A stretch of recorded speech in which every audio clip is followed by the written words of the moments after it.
Welcome back to the Wild West Vault. Before we begin, make sure you subscribe and like this video. It helps more folks discover these stories. And drop a comment telling us where in the world you're watching from. The sun over the town of Dusty Bend was not merely bright. It was a punishing, relentless force that hammered the earth into a flat, pale sheet of dust and baked the wooden buildings until they groaned. It was the kind of heat that made the air itself shimmer and warp, creating watery illusions on the horizon that promised cool lakes, but delivered only more scorching desert. On such a day, movement was a burden, and thought was a slow, sticky thing. Yet, on this particular afternoon, a strange energy, a current of grim excitement, pulled the town's residents from the relative shade of their porches and the dark, cool interiors of the saloon. They gathered in a loose, murmuring half-circle in front of the sheriff's office, drawn by a spectacle that promised to break the crushing monotony of the frontier. There, on the warped wooden planks of the porch, stood Sheriff Boone, a man carved from the same hard timber as the town itself. His face was a roadmap of squint lines earned from staring into countless dusty distances, and his posture spoke of a weary authority.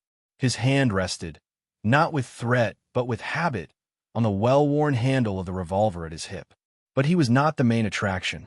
The focus of every curious, wary, and hostile eye was the figure standing beside him, tethered to the sheriff by a length of heavy, cold iron chain that was looped around his wrists. This was Kael. To the townsfolk, he was less a man and more a collection of alarming rumors given solid form. His clothes were little more than torn and stained rags that hung loosely on his lean frame. A dark bruise bloomed across his cheekbone, a recent and violent addition to a face that was already etched with the grime of hard travel and hardship. But it was his eyes that held the crowd. They were a fierce, dark intensity, scanning the faces before him not with fear, but with a flat, simmering defiance. He held himself very still, a wild animal assessing the bars of a new cage, every muscle coiled tight, with a tension that seemed to hum in the hot air. Sheriff Boone cleared his throat, a dry, rasping sound that cut through the low buzz of conversation. "All right, settle down," he called out, his voice accustomed to projecting over a crowd. The murmuring died down to an anticipatory silence. "This here is the one from the incident over at the Carson Creek Supply Run. As you all heard, the driver wasn't hurt, but the cargo was taken. We tracked him. He don't speak a word of sensible language. Doesn't understand a civilized word." The sheriff paused, letting his judgment sink in. "He's a savage, through and through. No two ways about it. Now, the circuit judge won't be through for months, and I ain't feeding him on the town's coin. We're selling him to the highest bidder. His labor will work off the debt for what he stole. Who'll start the bidding? Let's get this done." A large, broad-shouldered man named Briggs, who owned a spread of land on the outskirts of town and was known for his short temper and ruthless dealings, stepped forward. He spat a stream of brown tobacco juice into the dust, where it sizzled for a moment. "I'll give you $5 for the brute," he grunted, looking Kael up and down as if he were assessing a head of cattle. "He looks strong enough to mend my north fences. Those rocks need shifting." A ripple of nervous laughter went through the crowd. Another man, egged on by the first offer, chuckled and called out, "I'll give you 6. My pigs need their pen cleaned out something fierce. Reckon he won't mind the smell." The comment drew more laughter, a release of the crowd's nervous tension. Kael's jaw tightened. Though the words were foreign, the tone was a universal language of contempt. He understood the laughter, the pointing fingers, the way these men looked at him and saw not a person, but a tool, or worse, a creature. His hands, bound before him, clenched into white-knuckled fists, the chain links clinking softly with the movement. He stared at a crack in the wooden planks between his feet, trying to build a wall inside his mind against the noise and the hatred. It was at this moment that a figure emerged from the periphery of the crowd. She had been on her way to the general store, a simple woven basket over her arm, her errand mundane and peaceful. The gathering and its cruel purpose had drawn her in, and she had been watching from the back, her expression shifting from curiosity to unease, and finally, to a firm and settled resolve. Her name was Elara, and she lived a quiet life alone on a small homestead a few miles from town, making her way by sowing and selling her vegetables. She was not a woman of wealth or influence, but she possessed a formidable stillness. Now, she moved through the crowd, which parted for her not out of respect, but out of surprise. She walked right up to the base of the sheriff's steps, her plain dress dusty from the street, and looked first at the sheriff and then directly at Kael. Her voice, when she spoke, was clear and steady, a bell cutting through the raucous noise. "Don't hurt him." The laughter died instantly. All eyes turned to her. Sheriff Boone frowned, his brow furrowing in consternation and a touch of embarrassment. "Miss Elara," he said, his tone shifting to one of paternalistic warning, "this is no place for you. This is a criminal matter. This is a dangerous man." But Elara was not looking at the sheriff anymore. She was looking at Kael. She saw the dirt and the rags, yes. She saw the bruise and the fierce, defensive glare. But she saw past it. She saw the tension in his posture that spoke of fear, not just anger. She saw the way he held his injured pride like a shield. She saw a young man, terribly alone, surrounded by a wall of hostility, being treated as less than an animal. Where the town saw a monster, she saw a person. A profound sense of injustice, clear and simple, straightened her spine.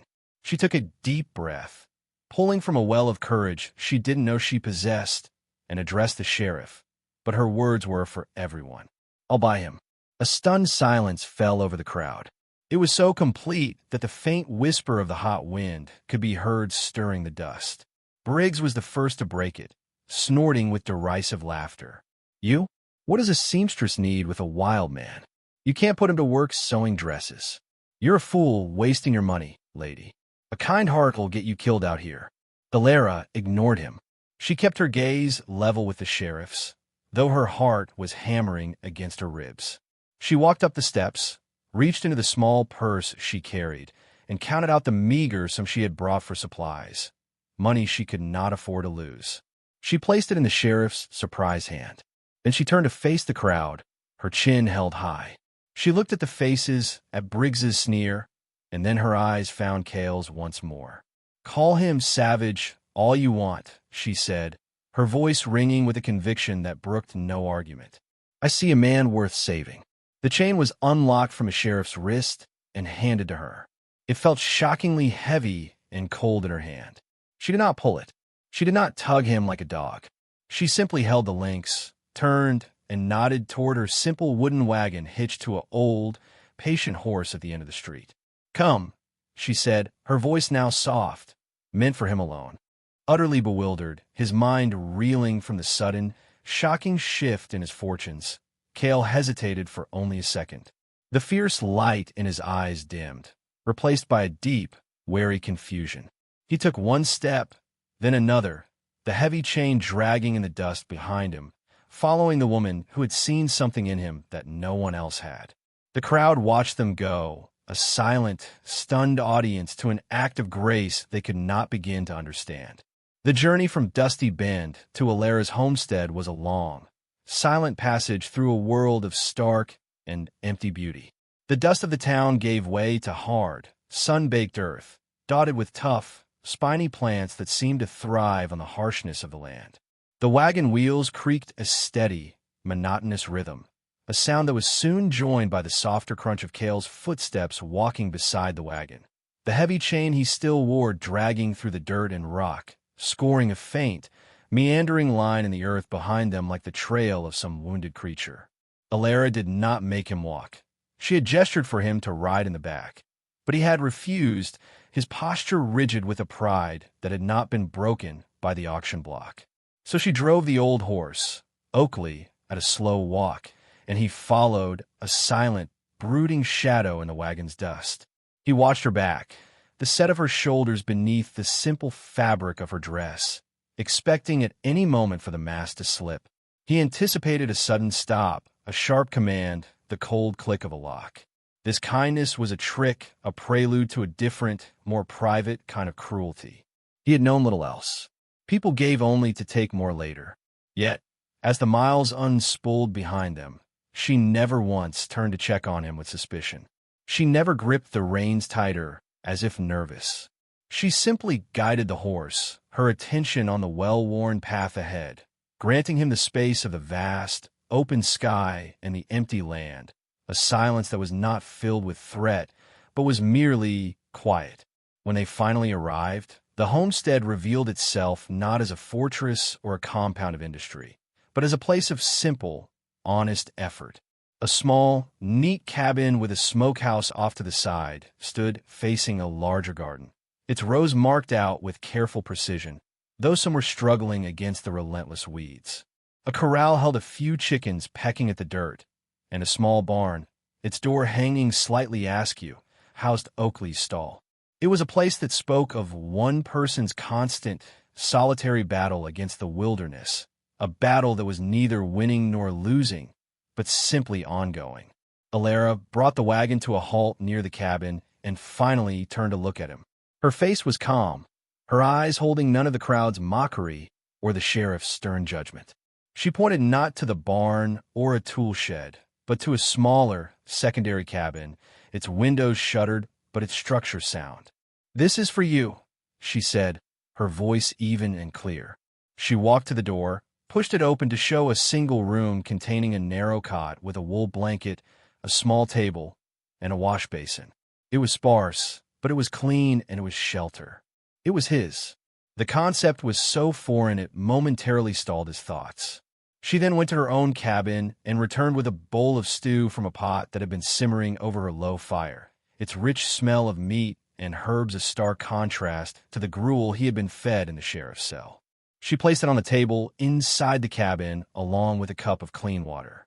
She pointed to the water pump in the yard between the two cabins, demonstrating the handle, then left him alone, walking back to her own home without a backward glance. Kael stood in the doorway of the small cabin, the chain still hanging from his wrists. The silence of the place settled around him, a different silence from the tense quiet of the cell. This was the silence of wind through grass, of a distant hawk's cry, of leaves rustling. It was not empty. It was peaceful. He entered the cabin slowly, as if expecting a trap to spring. He ate the stew, every bite a shocking reminder of flavor and nourishment. He drank the water. He sat on the cot, its straw stuffing crackling under his weight, and waited for the sun to set, for the other shoe to drop. It never did. The only sound as darkness fell was the call of night insects and the soft glow of lamplight from Elara's window across the way.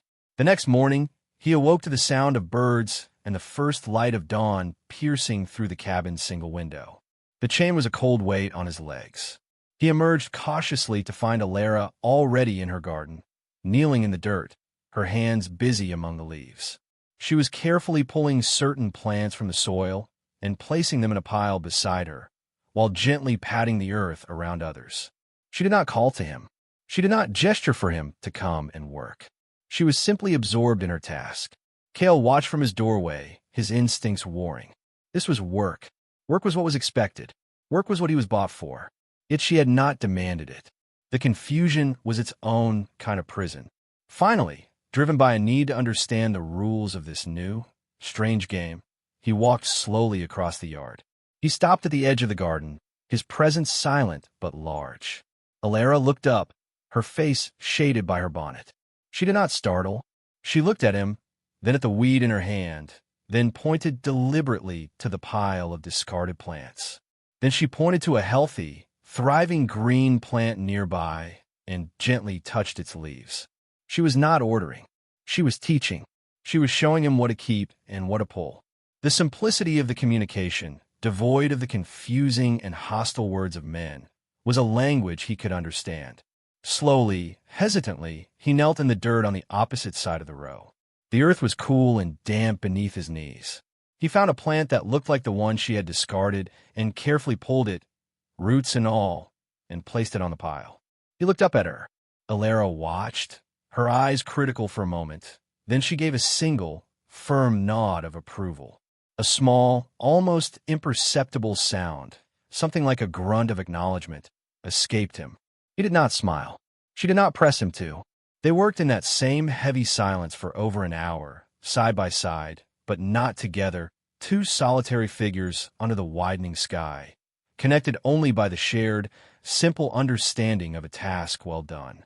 She weeded her carrots. He, for the first time since his capture, made a choice that was not about survival, but about helping something grow. The chain around his wrists felt a little lighter, not because its weight had changed, but because for a few moments he had forgotten it was there. The rhythm of life on Elara's homestead established itself, not with grand declarations or force lessons, but with the slow, patient turning of the days, each one much like the last, yet each containing a tiny, almost invisible shift in the fragile dynamic between its two inhabitants. Kael's existence, which had been a series of sharp edges and sudden perils, softened into a routine of sunup and sundown, of chores whose purpose was immediately clear and whose results were tangibly good. The small cabin was no longer just a place he was put. It became his space. He smoothed the rough wood of the table with a stone he found. He arranged the cot's blanket with a precision that spoke of a newfound respect for order. The heavy chain, a constant reminder of his past, remained looped on a hook by his door, a decision he made himself one morning, leaving his wrists bare and strangely light. His work was no longer just the weeding of a garden. He saw a broken section of the split-rail fence that encircled the property, posts leaning wearily and rails scattered on the ground, a victim of some long-ago windstorm. Without being asked, without even looking to Elara for permission, he began the work. It was hard, muscular labor, digging new post holes with a shovel, hauling fresh-cut timber from small copse of trees at the edge of the property, using an axe and a draw knife to shape the rails. It was work that spoke to a deep, physical need in him, a way to use the strength that had so frightened the men in Dusty Bend for a purpose that was constructive, not destructive. Elara would watch him from her window, seeing the focused intensity on his face, the way he would run his hand over a joined rail to ensure it was smooth, and she would feel a quiet sense of rightness. He also took over the care of Oakley, the old draft horse. He seemed to have a natural, wordless understanding of the animal, brushing its coat until it shone, checking its hooves for stones, speaking to it in low, guttural sounds that were not words, but which the horse responded to with a soft nicker and a nudge of its nose. The chickens, once skittish, grew calm under his quiet, deliberate movements as he scattered their feed. The homestead, under his silent, diligent care, began to thrive in a way it never had when it was only Elara fighting its battles. It was as if the land itself was responding to the presence of someone who understood struggle and was willing to engage in the quiet war of making things grow. Elara, for her part, kept her distance, respecting the immense space he seemed to need. She did not try to force conversation, but she began to teach him, not as a schoolmaster would, but as the world teaches. When she handed him a slice of bread, she would point to it and say, "Bread." When she drew water from the pump, she would say, "Water." She would point to the sky and say, "Sun cloud." "Rain." She named tools, axe, hammer, nail. She did it patiently, without expectation, her voice a calm, steady presence in his world of silence. He would watch her, his dark eyes intent, absorbing the sounds, filing them away. He never repeated them, never gave any sign that he was learning, but the intensity of his focus was answer enough.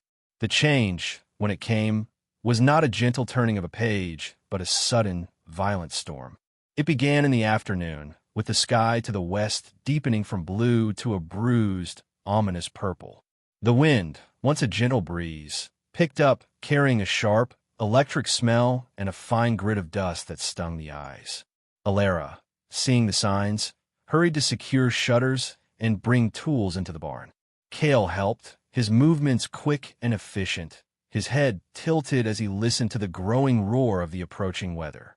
Then the rain came, not in gentle drops, but in a furious, horizontal sheet that hammered the roofs and turned the yard into a churning sea of mud in minutes.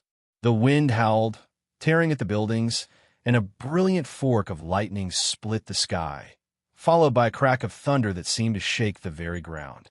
It was then that Elara remembered. With a gasp of dismay, she ran to the window and looked out. Her laundry, sheets, her 2 good dresses, her work shirts, was still on the line, whipping in the gale like frantic ghosts. They were already soaked, being beaten into the mud, ruined. She made a move for the door, but the wind was so fierce it would have torn it from her hands. It was hopeless. Kael saw her face, the look of pure distress as she stared out at the storm-ravaged yard. He followed her gaze to the laundry line, to the clothes she worked so hard to keep clean and mended being destroyed.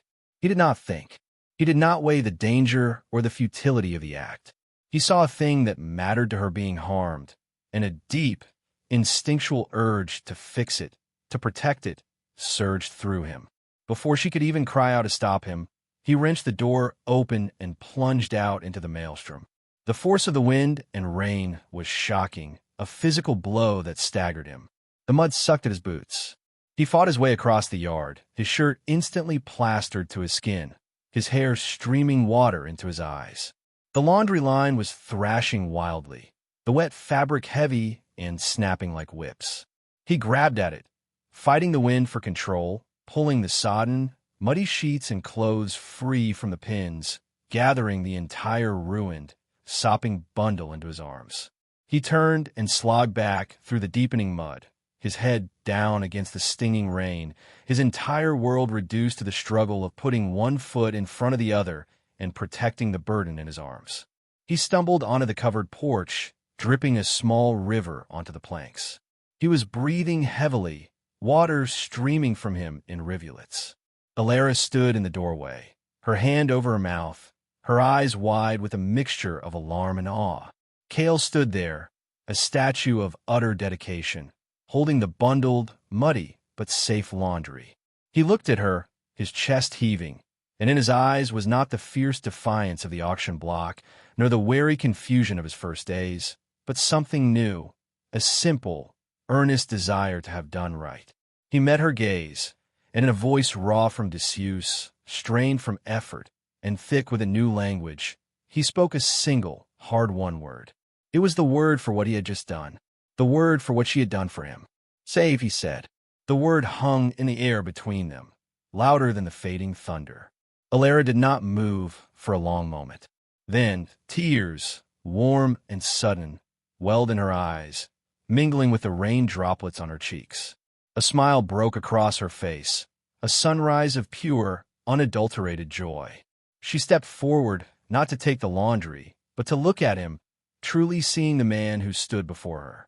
"Thank you, Kael," she said, her voice thick with emotion, speaking his name not as a label, but as a gift.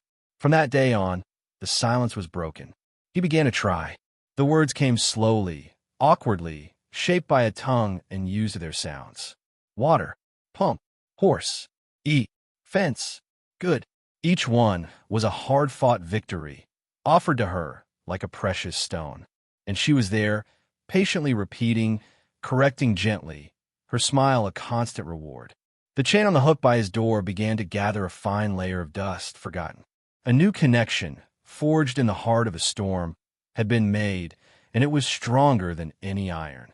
The fragile piece that had been woven, thread by careful thread, over the weeks on the homestead was a tapestry that could not remain hidden from the outside world forever. The rhythms of life, the quiet industry of Kael, and the patient guidance of Elara existed in a bubble that was destined to be punctured. The agent of this puncture arrived one afternoon in the familiar, hulking form of Briggs, the rancher, astride a nervous-looking paint horse. He rode into the yard with an air of ownership he did not possess, his eyes scanning the property not with appreciation, but with a cold, calculating greed. He had long coveted Elara's land, for while his own spread was larger, hers held a singular, precious advantage, a reliable, year-round spring that bubbled up clear and cold from a rock face near the northern border. In this arid country, water was wealth, and Briggs wanted it. He reined in his horse, its hooves kicking up little puffs of dust, and sat there for a moment, watching. Kael was at the woodpile, a constant chore to feed the stove and the fireplace, his axe rising and falling in a steady, powerful rhythm that spoke of immense strength harnessed to a simple, purposeful task. Each strike was clean, each log split with a single, efficient crack. Briggs's lip curled into its habitual sneer, a mask for the unease the sight provoked in him. Here was the brute he had mocked, not broken by labor, but seemingly empowered by it, a vital part of the very homestead he wished to acquire. Elara emerged from her cabin, wiping her hands on her apron, her expression guarded. "Mr. Briggs," she said, her voice cool and devoid of welcome. "What brings you out this way?" "Just checking on my neighbors," he said, his tone oily and false. His eyes never left Kael. "Still got that savage doing your dirty work, I see." He made the word hang in the air, ugly and deliberate. Elara's spine straightened. She took a step forward, placing herself physically between Briggs's gaze and Kael, who had now stopped chopping and stood watching, the axe held loosely at his side, his body tense. "His name is Kael," she said, each word measured and firm as stone. "And he is a free man who works with me. There is a difference you seem determined not to understand." Briggs's eyes narrowed, the pretense of neighborliness evaporating. Her defiance, her correction, stung his pride. He didn't like being told no, and he especially didn't like being corrected by a woman living alone on a patch of land he wanted. "A free man with a past," he countered, a dark implication in his voice. "You might think you've tamed him, but wild things got a way of reverting. You'd be smarter to sell this place to me and be done with the worry. This is no life for a woman alone." "I am not alone," Elara stated simply, "and my land is not for sale. Now, if you'll excuse us, we have work to do." Briggs's face darkened. He yanked on his horse's reins, spinning the animal around. "Suit yourself," he spat over his shoulder as he rode out of the yard. "Don't say you weren't warned." The threat, though vague, lingered in the air like a bad smell long after he had disappeared from view. The incident cast a shadow over the following days. A subtle anxiety tightened Elara's movements, though she tried to hide it. She found herself checking the lock on her door at night, a habit she had long since abandoned. The true blow fell later that week. It was a small thing, a trinket really, but one of immense sentimental value, a silver locket, delicate and finely wrought, that had belonged to her mother. It was her most cherished possession, a tangible link to a family and a past that felt a world away. She kept it in a small wooden box on her dresser. One evening, when she went to take comfort in holding it, the box was empty. A frantic, heart-pounding search of her small cabin yielded nothing. The locket was gone. A deep, aching sadness settled over her, a loss that felt disproportionately heavy. The next morning, the sound of hoofbeats announced the return of trouble. Sheriff Boone rode into the yard, his expression grim and deeply uncomfortable. Tied to a post next to him was Briggs, looking not contrite but smug, a viperous satisfaction in his eyes. Elara's heart sank. Kael, who had been mending a harness near the barn, slowly stood up, his every sense alert to the danger in the air. "Miss Elara," the sheriff began, tipping his hat awkwardly, unable to meet her eyes directly. "I'm real sorry about this, but I got a matter to clear up. Mr. Briggs here came to me with a claim. Says he was riding the fence line yesterday evening, the one that borders your north property, and he saw something." The sheriff paused, clearly hating every moment of this. "Says he saw your man, Kael, out here. And he says he saw him with a silver locket in his hand, looking at it before putting it in his pocket." Briggs stepped forward, his finger thrust out to point accusingly at Kael. "I told you, Sheriff. I told everyone in town what he was. A thief. You can wash him and put him in clean clothes, but a savage doesn't change his nature. He saw something shiny, and he took it. It's what they do." Kael's face paled beneath his tan. He understood the word thief. He understood the pointing finger, the tone of accusation. He shook his head, a frantic, desperate motion, his eyes wide with a panic that looked, to the untrained eye, like guilt. "No," he said, the word bursting from him. "No steal." He looked pleadingly at Elara, his newfound language failing him utterly in the face of this monstrous lie. Sheriff Boone's shoulders slumped. He liked Elara. He didn't much care for Briggs, but his was a job of evidence and claims. A respected rancher, however mean-spirited, was making an accusation against a known troublemaker, a foreigner who couldn't even properly defend himself with words. The law, in his experience, was rarely kind to people like Kael. He looked at Elara, his face a mask of pity and reluctant duty. "Miss Elara, I'm going to have to ask to search his cabin." The air in the yard grew thick and heavy, charged with a tension more oppressive than the heat of the sun. Sheriff Boone's words hung between them, a sentence not yet passed, but whose weight was already crushing down. Elara stood frozen, her mind reeling. She looked from the sheriff's ashamed, determined face to Briggs's triumphant sneer, and finally to Kael, whose expression was a heartbreaking portrait of betrayed confusion and dawning horror. The trust they had built, word by painstaking word, was being splintered by a vicious lie. The simple, honest world of the homestead was being invaded by the very poison she had tried to leave behind in Dusty Bend. Elara did not hesitate. She moved, not with panic, but with a deliberate, solid purpose, placing herself squarely between the sheriff and Kael's cabin door. She drew herself up to her full height, and when she spoke, her voice did not quaver. It was low, steady, and carried the unshakable certainty of truth. "Sheriff Boone," she said, her gaze locking with his, forcing him to see her, to really see the woman he was about to accuse. "Kael has been with me, on this land, every single hour of every single day since you unlocked that chain from his wrist. He has eaten at my table. He has drunk from my pump. He has broken his back to mend what was broken here.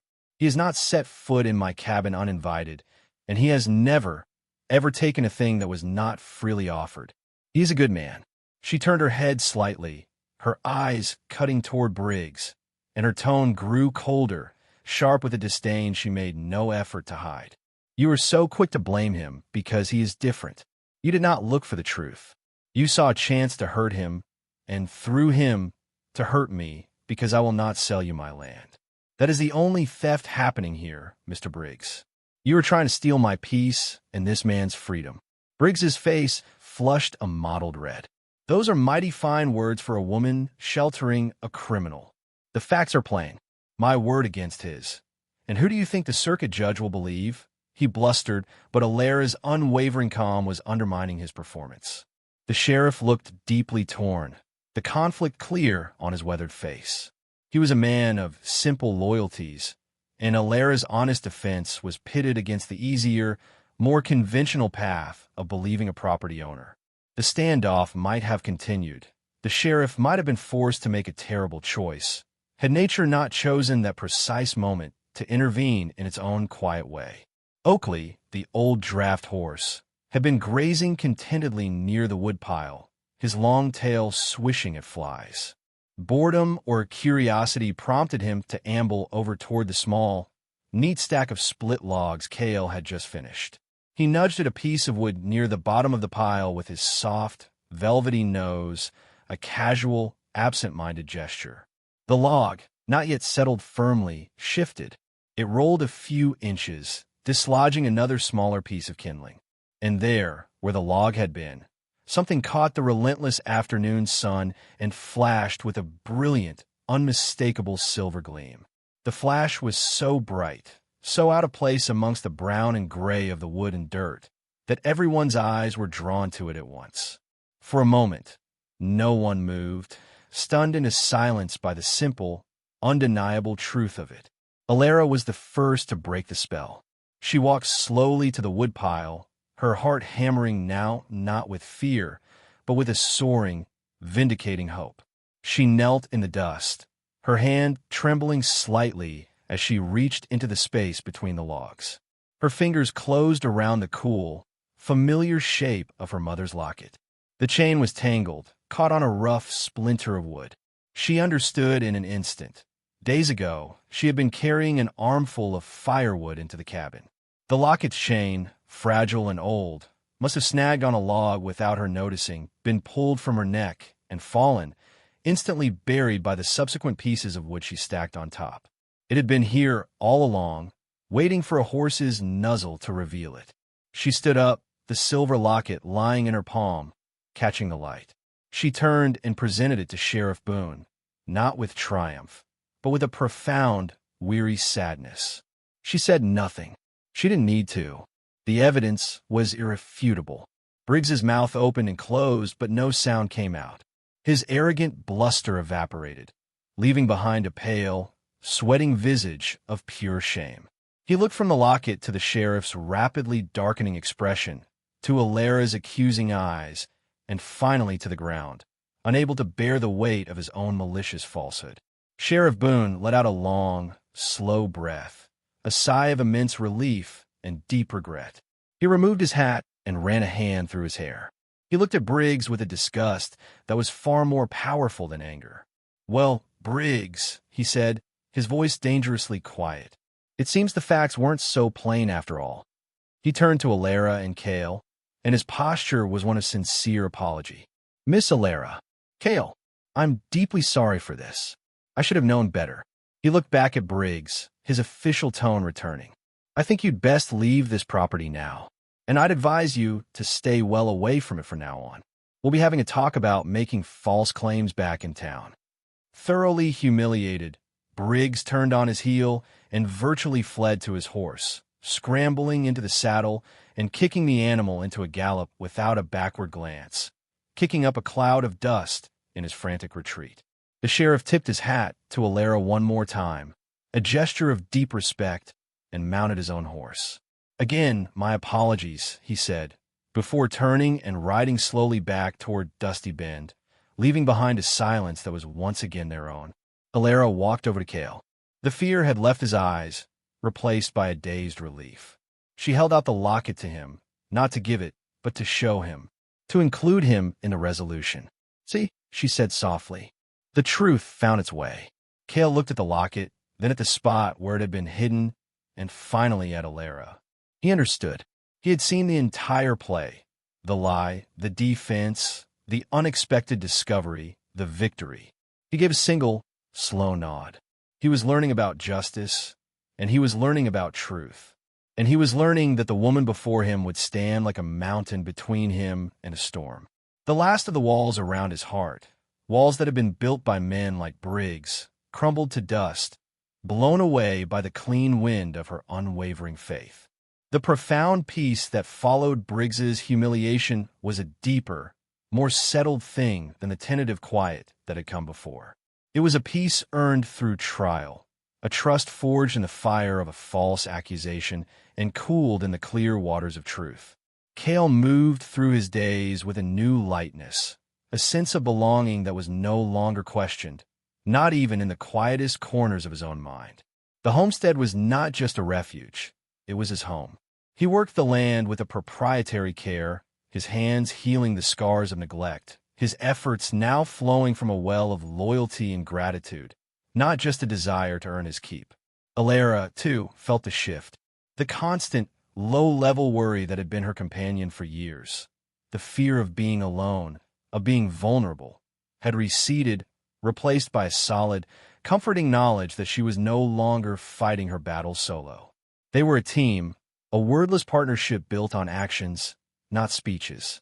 This hard-won tranquility was shattered in the deepest part of the night. Kael's sleep, usually dreamless and deep from honest labor, was pierced by a primitive sense of wrongness. It was a smell, first, acrid and sharp, cutting through the familiar sense of hay, earth, and night-blooming flowers. Then came a distant, ominous orange glow that painted the underside of the clouds hanging over Dusty Bend. He was out of his cot in an instant, pulling on his boots and flinging open his door. The smell was unmistakable now. Smoke. Not the friendly, comforting smell of a hearth, but the hungry, dangerous smell of a building being consumed. He crossed to Elara's cabin and knocked firmly on the door.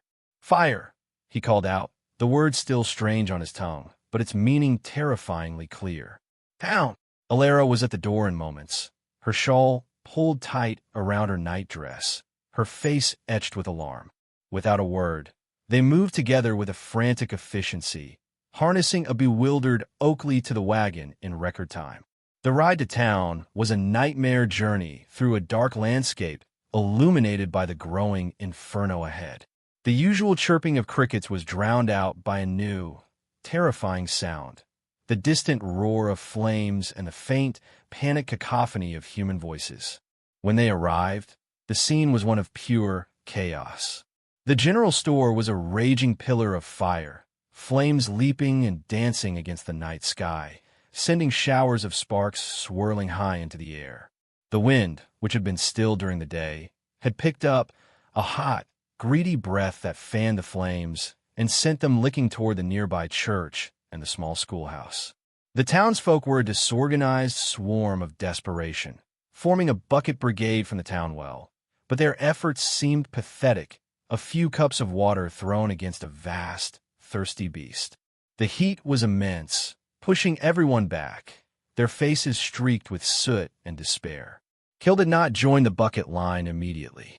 He stood for a moment, his eyes scanning the geometry of the disaster, his mind working not with panic, but with a cold, ancient clarity. He was not thinking like a farmer or a laborer. He was thinking like a survivor.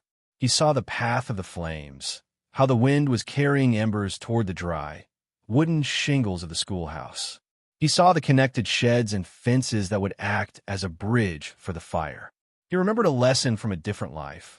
A lesson about fighting an enemy that walked on all fours and ate everything in its path. He found Sheriff Boone, who was shouting himself hoarse, trying to direct the overwhelmed bucket teams. Kael grabbed the sheriff's arm, forcing the man to look at him. He pointed at a small, dilapidated woodshed that stood between the blazing store and the schoolhouse. It was already smoking from the intense heat. "Need to break building," Kael said, his voice rough but urgent, cutting through the sheriff's panic. The sheriff stared at him, uncomprehending for a crucial second. "What? We need water, man, not more destruction." But Kael's eyes held a certainty that brooked no argument. He pointed again, more insistently, making a chopping motion with his hand. "Make space. Fire, no food. Stop it." He was speaking the language of survival, of fighting nature with nature. Something in his absolute conviction broke through the sheriff's terror. He gave a sharp, desperate nod. "Do it." Kael didn't need to be told twice. He found a heavy axe leaning against a water trough and ran toward the smoking shed. The heat was blistering, searing his lungs with every breath. Embers landed on his shirt, smoldering, but he ignored them. He swung the axe with every ounce of his strength, not at the lock, but the supporting posts of the structure. The wood, dried by the intense heat, splintered and gave way. With a great groaning crack, the shed collapsed in on itself, sending up a huge cloud of sparks and leaving a gaping, empty space of dirt between the main fire and the schoolhouse. The effect was immediate. The flames, deprived of the connecting fuel, roared upward but could not leap the gap. The schoolhouse was safe, but Kael wasn't finished. He turned to the bucket brigade, which had stalled, its members watching him in awe. He moved into the center of their line, his presence a sudden catalyst. He took the full bucket from the man at the well, thrust it into the hands of the next person, and gave the man a push toward the fire, establishing a new, faster rhythm. He didn't shout orders, he demonstrated. He became the relentless engine of the line, his powerful arms moving buckets with a speed and efficiency that shamed their previous efforts. He worked until his muscles screamed and his skin was blackened with soot, until his throat was raw from smoke, never stopping, never slowing. He was no longer the outsider, the savage. In the heart of the crisis, he became their leader, their strongest back, their most clear-eyed strategist. He fought for the town that had rejected him, not for their thanks, but because it was the right thing to do, and because he finally could. The dawn that broke over Dusty Bend was a pale, smoky affair, revealing a landscape of exhaustion and ruin, but also one of profound, hard-won salvation. The blackened, skeletal remains of the general store stood as a grim monument to the night's terror, its timbers still smoldering and sending lazy tendrils of gray smoke into the morning air. The acrid smell of wet charcoal and burned promises hung over everything, a scent that would linger in clothes and memory for weeks to come. The people of the town moved through the haze like ghosts, their faces smudged with soot, their bodies aching with a weariness that went clear to the bone. They assessed the damage with hollow eyes, but those eyes also held a dazed kind of wonder, for the schoolhouse still stood, its whitewashed walls now gray with ash, but its structure sound. The church, too, was saved, its simple spire pointing toward a sky that had nearly delivered their destruction. It was in this somber, shell-shocked atmosphere that the town slowly began to coalesce in the main street, drawn together not by plan, but by a shared need to take stock, to find each other, to confirm that they had all, indeed, survived the long night.